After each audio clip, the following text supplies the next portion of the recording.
The previous lecturer have discussed about the proper way on how to write a recommendation in narrative form and its importance in strategic financial planning.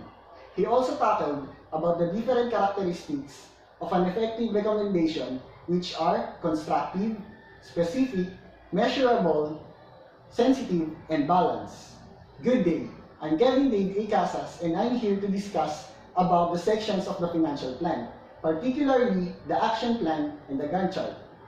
At the end of the lecture, the students must be able to, first, to know the importance of an action plan, the different components which comprises it, and its importance towards the success of a strategic financial plan. And also, to know the importance and use of a Gantt chart in making a successful timetable of schedule of activities that is essential in a financial plan. As per Dr. Kasurao, financial plan, this part is the beginning of the financial plan proper. The chosen course of action shall be articulated here in detail in this part. This will show how the identified problems will be solved and will give the blueprint on how the turnaround of the entity will take place. The first two sections of the financial plan is the action plan and the Gantt chart. Action plan is a document that lists what steps must be taken in order to achieve a specific goal. This section will show how the chosen course of action will be given life. A plan without action remains a plan, and therefore could not change the situation of the entity. Therefore, an action plan that follows the principles of SPRANT, meaning specific, time-bound, reliable, attainable, manageable, and profitable, is very essential. Now, let's proceed with the proper presentation of an action plan. This section is best presented in a matrix with the above considerations as the column headings. Namely, first is the strategic action.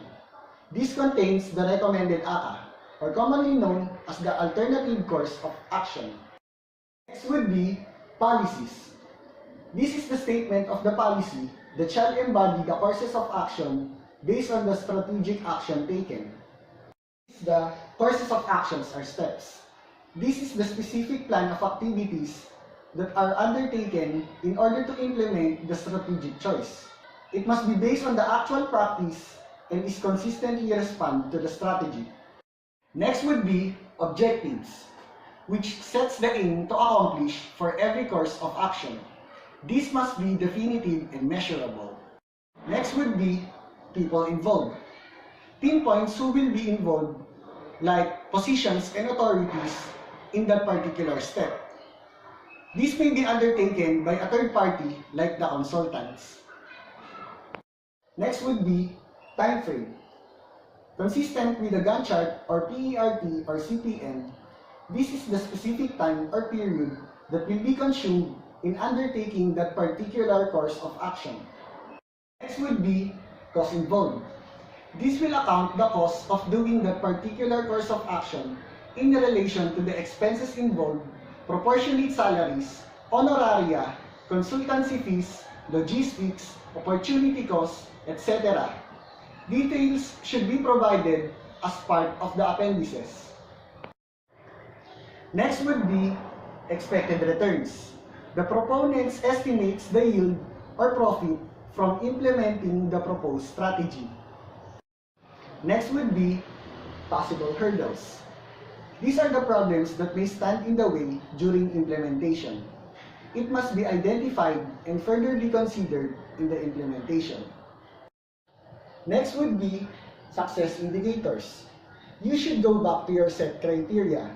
They serve as your success indicators, unless otherwise referring to a specific for a specific course of action.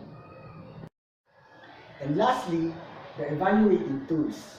What are the tools the proponents will use in order to determine the success of the strategy implemented? And now, here's an example of an action plan for a 5-year financial plan for Ohana Trading Corporation. It is presented in a table. Now, let's proceed with the other section of the financial plan, which is the Gantt chart or the PERT or CPM. The proponents may use the Gantt chart or the PERT or CPM depending on the activities to be accomplished. PERT stands for Program Evaluation Review Technique, and CPM stands for Critical Path Method. Gantt chart provides a graphical illustration of a schedule that helps to plan, coordinate, and track specific tasks in a project.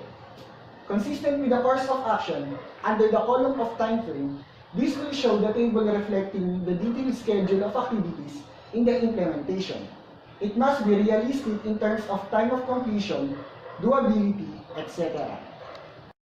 Now, here's an example of a Gantt chart for a 5-year financial plan for Rojas Food Ventures Incorporated. This table contains the schedule of activities and the target time frame for them to be accomplished.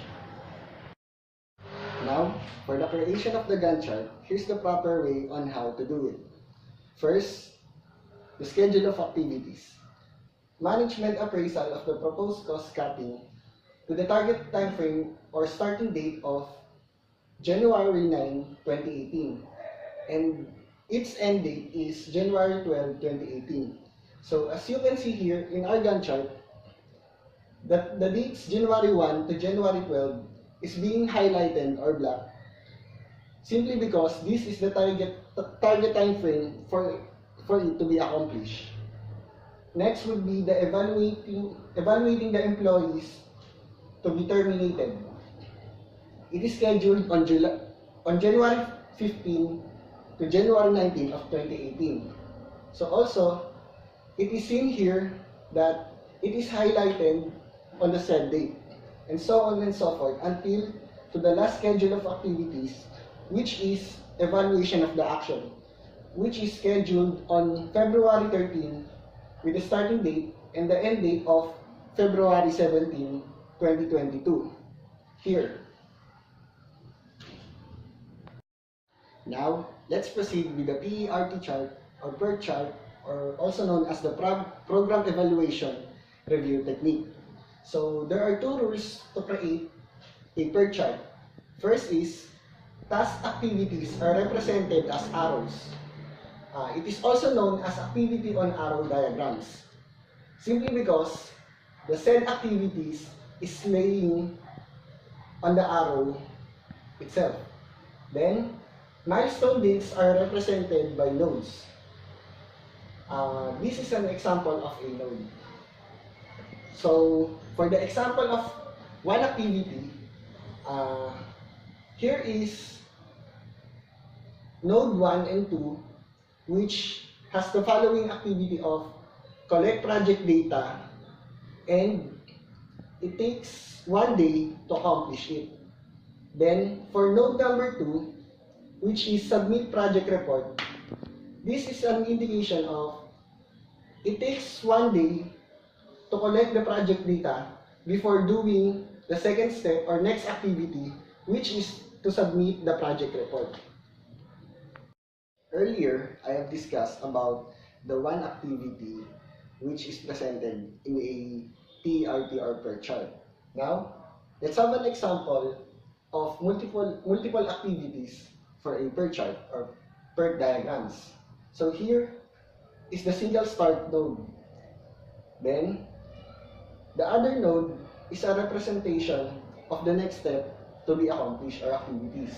Then here, the letter A is a type of activity which will be done on that specific time frame. It is connected from nodes 1 up to the last node, which is node 6, which is the single finish node. So this diagram or this chart tells the proponents on how they will do their schedule of activities step by step until such time that they can finish it and turn out or go with the single finish mode or the last step of activity. Now, let's proceed with the critical path method or the CPM.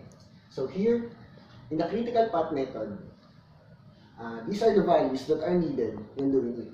First is the activity, which is from A to H, then the predecessor or the activity where it is connected, and duration, which is the days on how it will take the said activity. So first, here is an illustration of this table. So for activity A, it is the first given here. The next for activity B and C, its predecessor is activity A. So we will draw it as connected with the A. So A with the line to B and to C. The next is activity D, which has the predecessor of B. So B to D. The next is E with the predecessor of C. So here C, and also activity F, which has the predecessor of C. So it is connected. So C with the line to E and F. Until to the last activity, which is H, which is shown in the diagram. So now, after doing this, we will do the table which contains the following data: activity, duration, early start, early finish, late start, and late finish. So now, let's begin with activity A or table A. The early start for activity A is 0. Then, the time of duration for activity A is 3 days, which is located here. Then, 0 plus 3 is equal to 3, which is a representation of the early finish of activity A. Then, after that, we will get the next activity, which is B and C. So, since this is the early finish for activity A, we will put it to the early start of activity B and C. Then, the duration of activity B is 4 days. So here. And the duration of activity C is 2 days.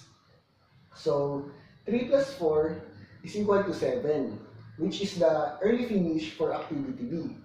Then for activity C, 3 plus 2 is equal to 5, which is the early finish for activity C. After that, with the same process, let's proceed with activity D. So given here in the table, activity D has a predecessor of B. So the early finish for activity D will be put into the early start of activity D. Same with activity C, which has the early finish of 5. They will be put into the activity E and F since they have the same predecessor here. So, like what I've said in the previous table or activities, we will add the early start and the duration to get the early finish. So here, 7 plus 5 is 12. And for activity E, 5 plus 1 is equal to 6. And for F, activity F, 5 plus 2 is equal to 7.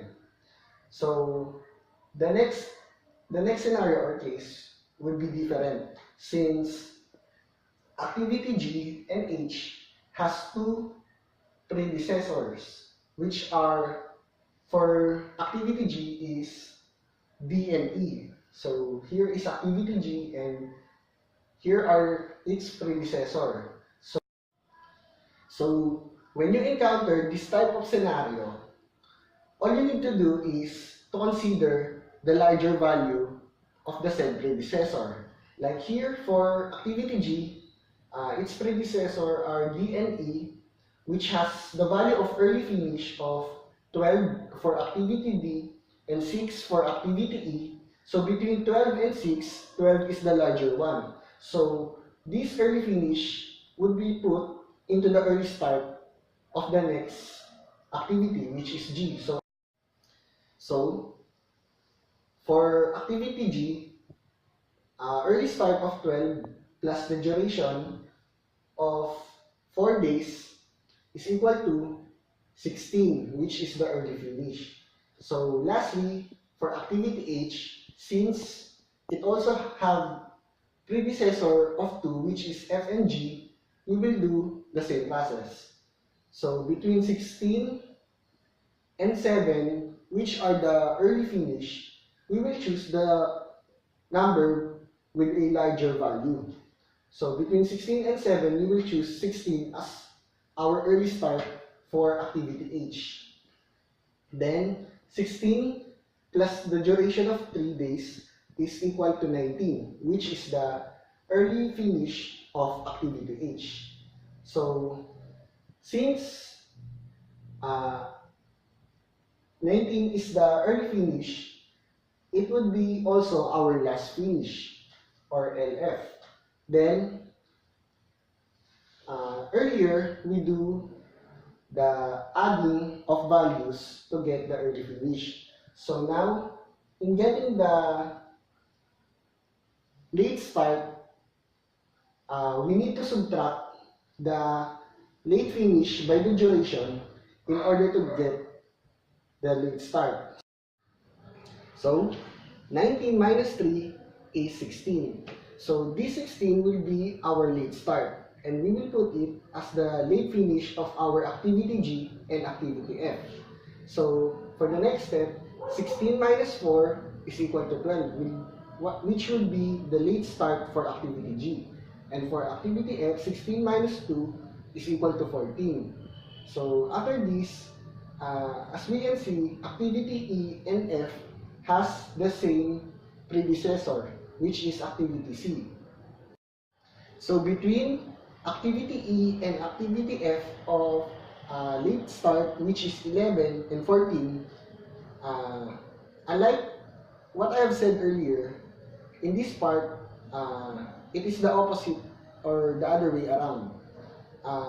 Now, we need to consider or to get or to use the value whichever is lower. So between 11 and 14, for our late start, we will choose 11 because 11 is smaller than 14. So 11 would be the late finish of activity C. And for activity B of late start of 7, it would be the late finish for activity B. So again, between activity B and C, they have the same predecessor, which is activity A. Here, B and C, predecessor of activity A. So between 3 and 9 of our late start, we will choose the value with a lower amount. So between 3 and 9, 3 is lower. So we will put it as our late finish for our activity A. Then lastly, we will subtract this late finish of 3 to the duration of activity A, which is also 3. So 3 minus 3 is equal to 0. So, as you can see here, there are activities or tables which are highlighted in red. These are activity A, B, D, G, and H.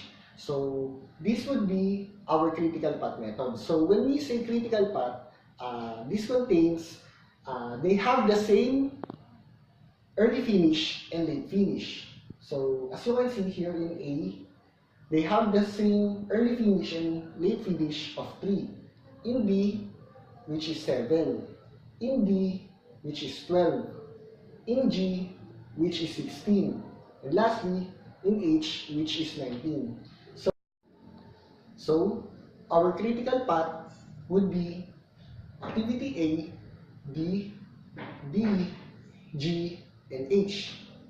And if we delay any one of these activities by any amount of time, even with just 1 day, the entire duration of the said project will increase by a day or more depending on the delay of the activity.